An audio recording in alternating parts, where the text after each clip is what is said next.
Parliament is debating for approval the work plan of the National Petroleum Corporation for the 2017 fiscal year. Minority MPs are raising concerns on an amount of $1.7 million earmarked for the purchase of vehicles is on the high side. Parliament is expected to go on recess later today, and it's more likely there will be passage of a lot of proposals, motions and bills that have been laid before the House. Parliamentary correspondent Joseph Opoku-Gakpo joins us live from Parliament. Hello, Joseph. Hello, Joseph. If you can hear me, what is currently happening on the floor of Parliament?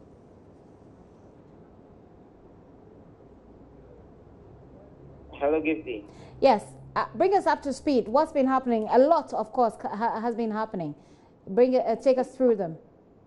So the earlier reference you made, the work plan of the Ghana National Petroleum Corporation for the year 2017 has just been approved. It's expected at the beginning of each fiscal year, they bring this work plan, it's referred to the Mines and Energy Committee, and approval is given for it. And so with this particular document, it has been approved.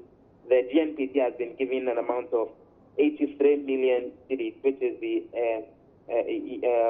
amount that will be expected to spend on a number of activities during this particular fiscal year. That was approved a while ago. But even before that, there's been other discussions on the floor of Parliament. The Interior Minister came a while ago to respond to questions about what is being done to ensure adequate security for all Ghanaians and what is being done to avoid situations of mob justice, or what people have come to refer to now as mob injustice happening.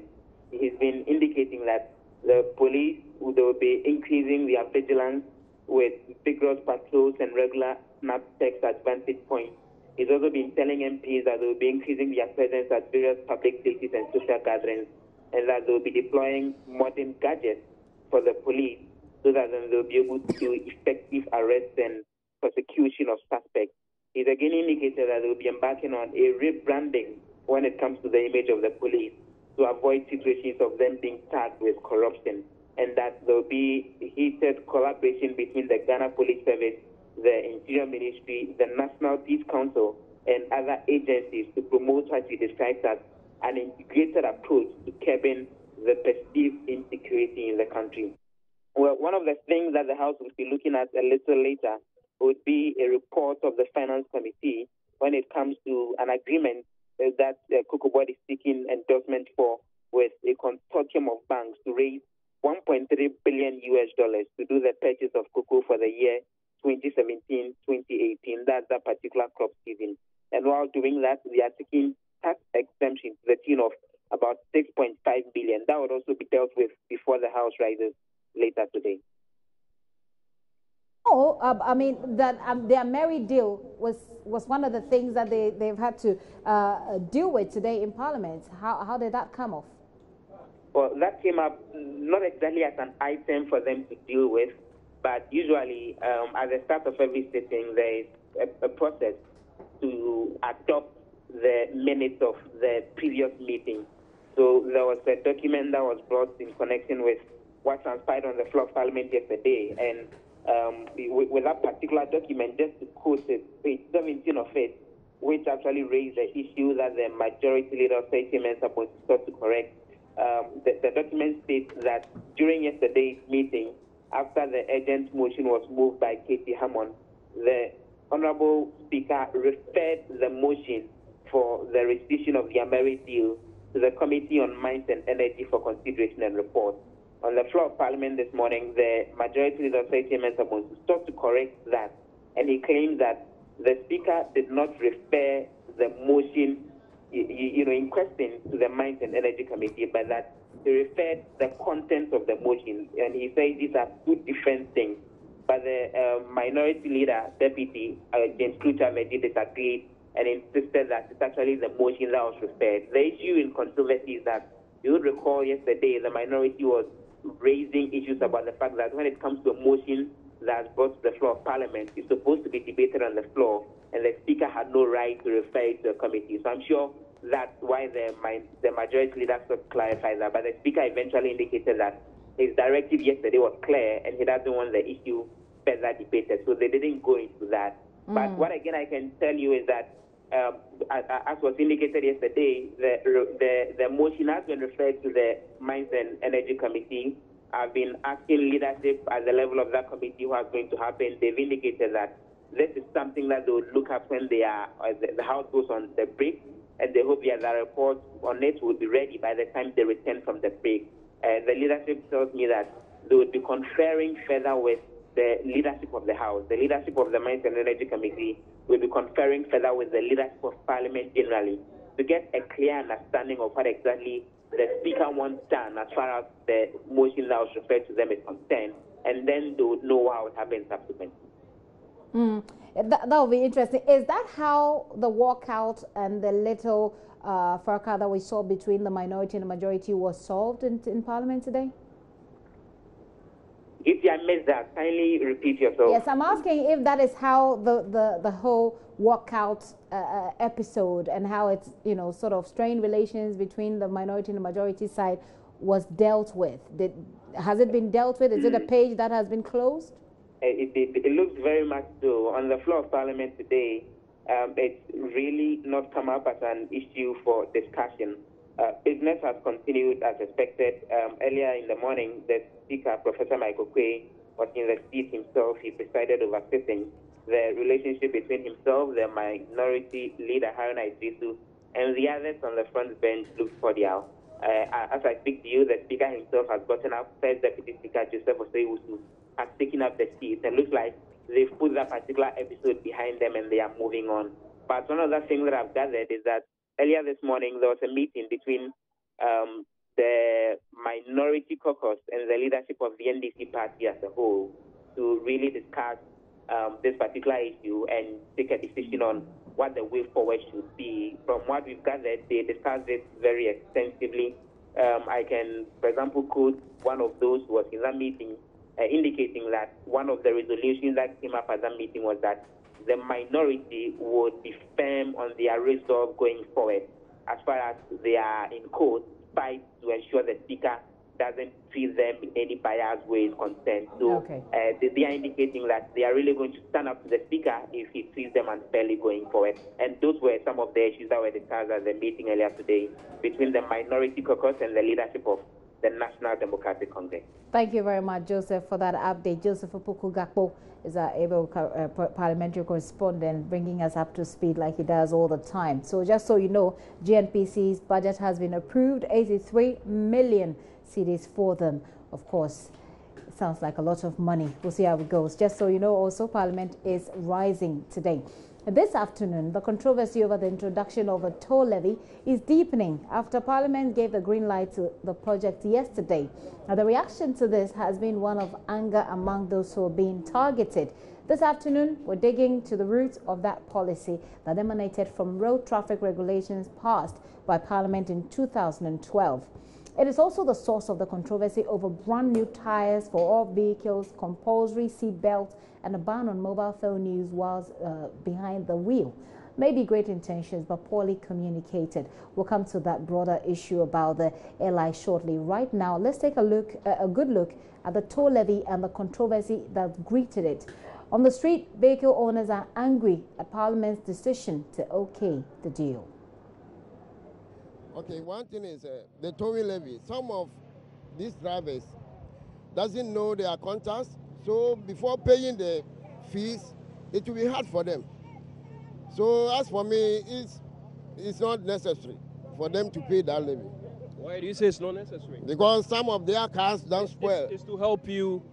I mean, when your car gets stuck on the road, then you have a towing. What about if maybe 100 trucks get stuck on the road, and they call even the towing cars are lesser than the 100? How do you do?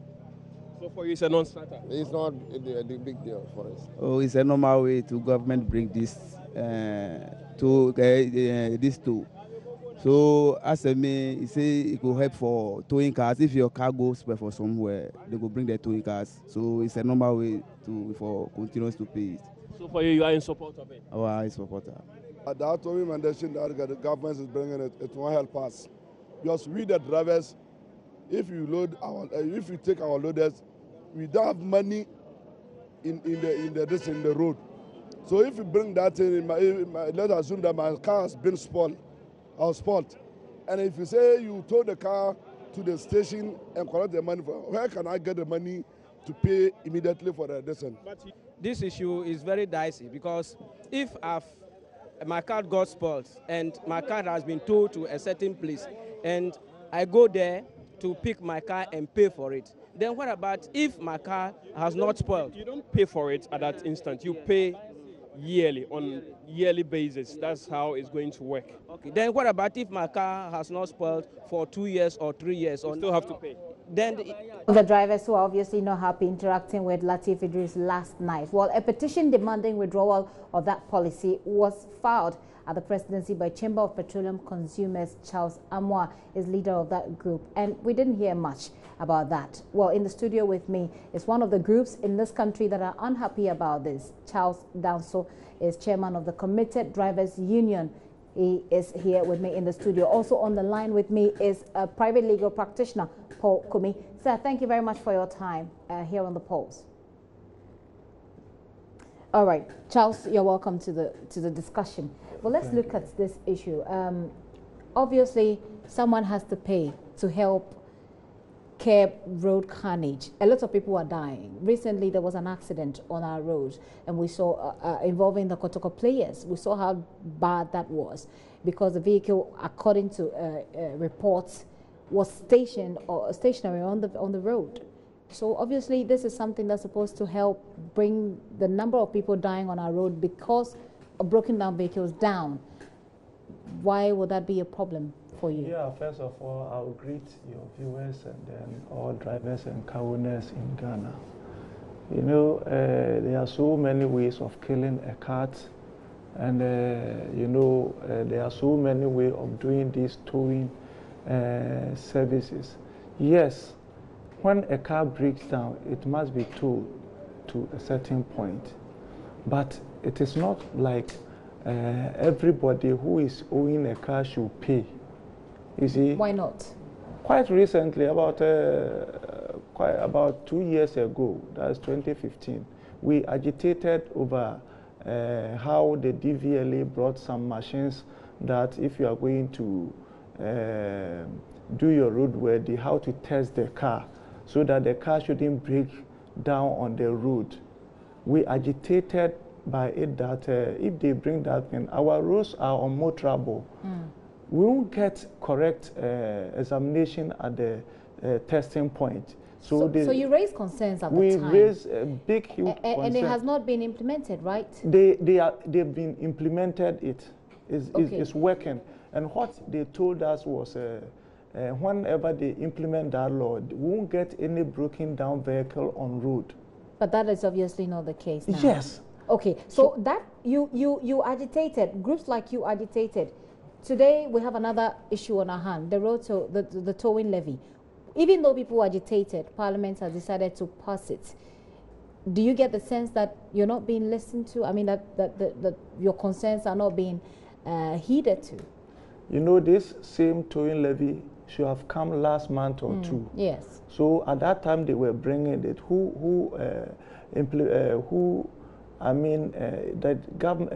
Parliament asked them to bring it, or who? Yes, it was going to be implemented, and then a lot of people came up against it. So Parliament decided to suspend it. But now Parliament says, "Upil, ubechia." And what we are saying is, you can't tell every driver or car owner to pay this tax. You see, so what is the plan? Does your association have a plan as to how to deal with it? Because whether or not Ghanaians like it, they're going to have to pay. It's been passed. You know, there are so many towing services in this country. The tow service provided they are in this country, and you can route them to the highways. That is maybe from Kumasi to Tamale, or you give it to one towing service provider, so that whenever a car spoils on the road, they will go and tow it and then take. But you see, your argument makes a lot of sense. But the point is, it's already been passed, so there isn't much you would do. You can do. You're going to have to pay for it or agitate, or But it depends. whether or not your agitation will be heeded to? You know, the ROPA, ROPA law was passed so many years now, but it has not been implemented. You see, it has not been implemented. So when you pass a law by this towing service and then you tell me you are implementing it now, my dear sister, in the road law, it says the disbursement of the money, 85% should go to the towing service, and then 5% should go to DVL, road safety, and then another 5% to MTTD, and then 2.5% to DVLA, and then 2.5% to Minister of Finance. What we've heard is quite, before they are bringing this, they say they should take 2.5 to NHIS, very and then good. to the some that will be taking used to the take care ambulance, of the ambulance service, and some will be used to take care of accident victims. What we are asking is it is not in the law. So the law has been adjusted because people complained about it. So have they amended the law now? They haven't amended the law. So how can you bring that thing in? Okay. Well, we'll get on the line and speak with the lawyer and find out what options are available for Ghanaians, even though they agitated against it. It's been passed. What are the options available? But just before that, we've been sampling your views about whether or not this law should be scrapped. So on social media, we're asking you, should the toll levy be scrapped? And your answer is what you have right behind me there.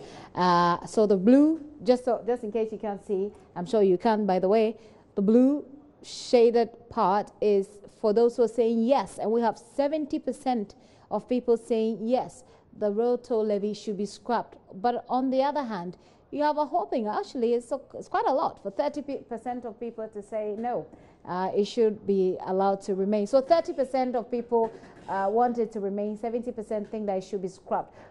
Lawyer Kumi is Paul Kumi is a private legal practitioner on the line with me. Sir, thank you very much for your time here on the Pulse. What options are available for Ghanaians? Well, the options is to call on the president to ensure that at least the document to ensure that this particular road towing issue is not implemented.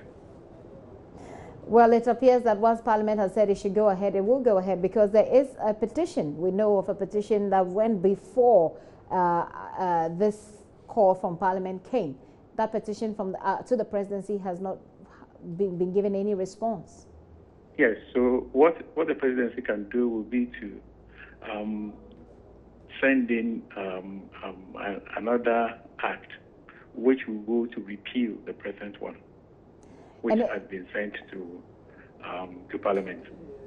When it's taken too long, I mean, is there any other thing you could do when the presidency doesn't respond in due time, perhaps? You see, what I would not ascribe to is the civil disobedience to this particular program that this road towing is going to bring about. There are lots of questions that are coming up. And I must be honest with you, I am personally disappointed at the stance taken by Parliament. Right. And the issues about they talking about causing financial loss and all that. I mean, these things could not take place. Judgment debt, they say. Yes, I mean, nothing of that nature could come up.